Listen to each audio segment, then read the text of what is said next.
Tonight, all eyes on New Hampshire. After just 8 votes in Iowa separated him On to New Hampshire. Let's get that job done. from him, Game on. We will win this election.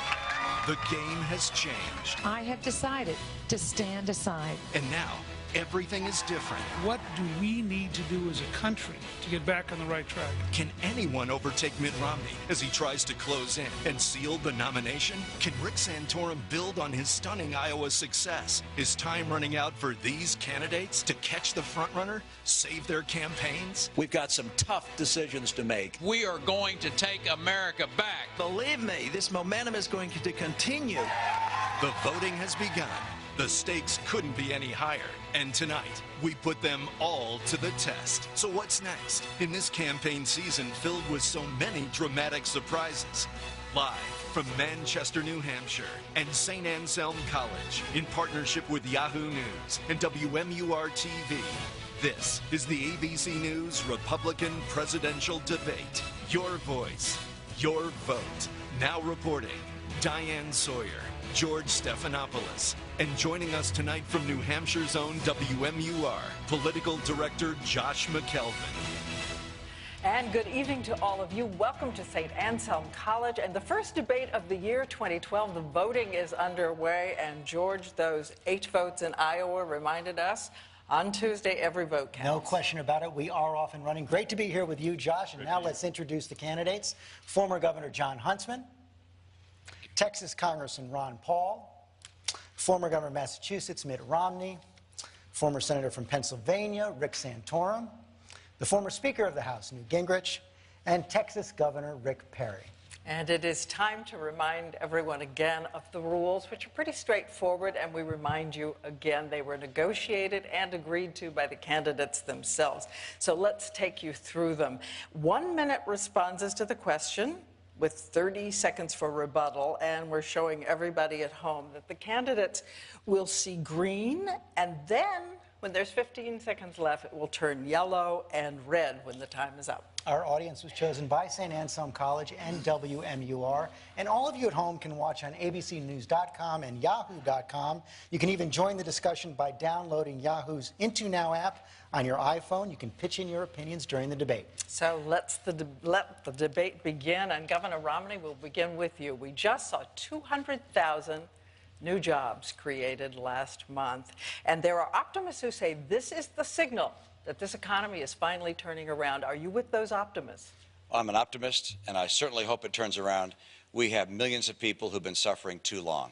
25 million people that are out of work or have stopped looking for work, and also a lot of people who've got part-time jobs and need full-time employment.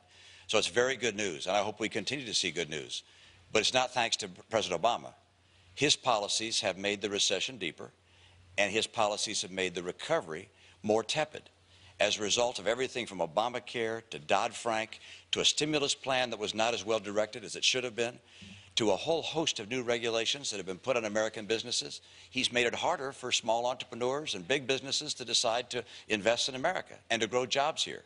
And so the president is going to try and take responsibility for things getting better. You know, it's like the rooster taking responsibility for the sunrise. He didn't do it. In fact, what he did was make things harder for America to get going again. I want to turn now to Senator Santorum. Senator Santorum, you have said we don't need a CEO, we don't need a manager as president. What did you mean by that? Well, we need a leader, someone who can paint a positive vision for this country, someone who, you know, has the experience to go out and be the commander-in-chief. I've experienced in 8 years on the Armed Services Committee. I managed major pieces of legislation through the House and through the Senate on national security issues like Iran, which is the most, you want to talk about the most pressing issue that we're dealing with today? It's Iran. And as Newt's talked about many times, there's no one that has more experience in dealing with that country than I do. And that means that we need someone who can go out and paint a vision of what America's strength is about, let our allies know that they can trust us, let our enemies know that they have to respect us, and if they cross us, they should fear us. It has been written you were talking about Governor Romney, were you? Well, I'm talking about, yeah, in the case of we need a manager, as you're talking about, as far as the commander-in-chief or the manager part? The manager. The manager part. Yeah, well, of course I was talking about Governor Romney. I was talking about someone who was bringing to the table he says, I'm going to be, I've got business experience. Well, business experience doesn't necessarily match up with being the commander-in-chief of this country. The commander-in-chief of this country isn't a CEO. It's someone who has to lead, and it's also being the president is not a CEO. You can't direct, members of Congress and members of the Senate as to how you do things. You've got to lead and inspire. And that's what I think the people here in Iowa and in New Hampshire were looking for, someone who can inspire and paint a positive vision for this country. And I've been the one that's been able to do that, and that's the reason I think we're doing well in the polls. Governor Romney, your response? I think people who spend their life in Washington don't understand what happens out in the real economy. They think that people who start businesses are just managers. People who start as entrepreneurs to start a business from the ground up and get customers and get investors and hire people to join them, those people are leaders. And the chance to lead in free enterprise is extraordinarily critical to also being able to lead a state like I led in Massachusetts. And by the way, lead the Olympics. My experience is in leadership. The people in the private sector who are every day making this country a stronger nation and hiring people, they're not successful because they're managers. They're successful primarily because they are leaders. I wish people in Washington had the experience of going out and working in the real economy first before they went there, and they'd understand some of the real lessons of leadership. Let me bring Speaker Gingrich in on this discussion because, Mr. Speaker, a group supporting you, run by one of your closest longtime advisors, has put out a very scathing attack just today on Governor Romney, on his tenure as the CEO of that investment firm, Bain Capital. It calls that tenure a story of greed, that's a quote, saying that Bain made spectacular profits by, again, quote, stripping American businesses of assets, selling everything to the highest bidder, and often killing jobs for big financial rewards. Do you agree with that characterization? Well, I haven't seen the film, but it does reflect the New York Times story 2 days ago about one particular company. And I think people should look at the film and decide if it's factually accurate. It raises questions. I'm very much for free enterprise. I'm very much for exactly what the governor just described. Create a business, grow jobs, provide leadership. I'm not nearly as enamored of a Wall Street model where you can flip companies, you can go in and have leverage buyouts, you can basically take out all the money, leaving behind the workers. Is that the Bain model? Well, I think you have to look at the film, and you have to look at the New York Times coverage of one particular company, and you have to ask yourself some questions. The governor has every right to defend that, but I think it's a legitimate part of the debate to say, okay, on balance, were people better off or were people worse off for this particular style of investment? Back in December, you said that Governor Romney made money at Bain by, quote, bankrupting companies and laying off employees. That was, I think, the New York Times story 2 days ago. They took one specific company, they walked through in detail, they showed what they bought it for, how much they took out of it, and the 1,700 people they left unemployed. Now, check the New York Times story, but that's their story. Governor Romney, your response. Well, I'm not surprised to have the New York Times try and put free enterprise on trial. I'm not surprised to have the Obama administration do that either. It's a little surprising from my colleagues on this stage. We understand that in the free economy, in the private sector, that sometimes investments don't work and you're not successful. It always pains you if you have to be in a situation of downsizing a business in order to try and make it more successful, turn it around, and try and grow it again. And I'm very proud of the fact that the two enterprises I led were quite successful, and the Olympics was successful, and my state was successful, the state of Massachusetts. But in the business I had, we invested in over 100 different businesses, and net, taking out the ones where we lost jobs and those that we added, those businesses have now added over 100,000 jobs. I have a record of learning how to create jobs. There have been questions about that calculation of the 100,000 jobs. So if you could explain a little more. I've read some analysts who look at it and say that you're counting the jobs that were created but not counting the jobs that were taken away. Is that accurate? No, it's not accurate. It includes the net of both. I'm a good enough numbers guy to make sure I got both sides of that. But the simple ones, some of the biggest, for instance, there's a steel company called Steel Dynamics in Indiana, thousands of jobs there.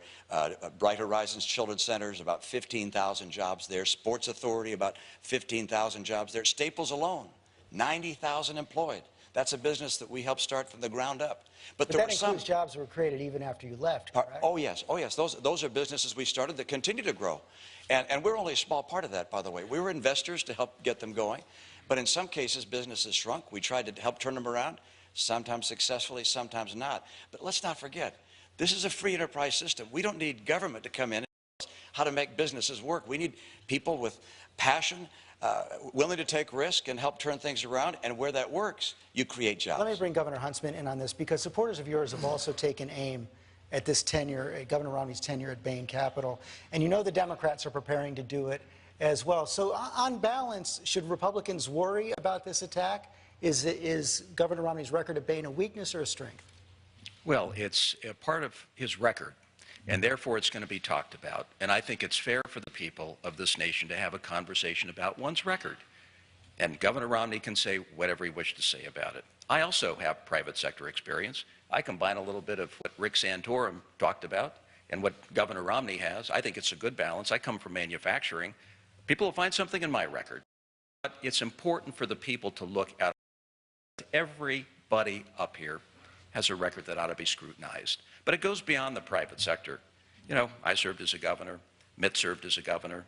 Others up here have had positions of responsibility. Take a look at what we did as governor. I think that is probably more telling in terms of what I would do or what Mitt would do as President of the United States. I put bold proposals forward. I delivered a flat tax for my state. I took my state to #1 in job creation. With all due respect to what Rick Perry has said about Texas, we did a little bit better. We reformed health care without a mandate. We took our state to #1 as the most business-friendly state in America. Now, in a time in our nation's history when we so desperately need jobs, I think that's going to be a very material part of the discussion. Governor Romney, 30 seconds. I congratulate Governor Huntsman on the success in his governorship to make the state more attractive for business. That's got to happen. I actually think it's helpful to have people who've had a job in the private sector if you want to create jobs in the private sector.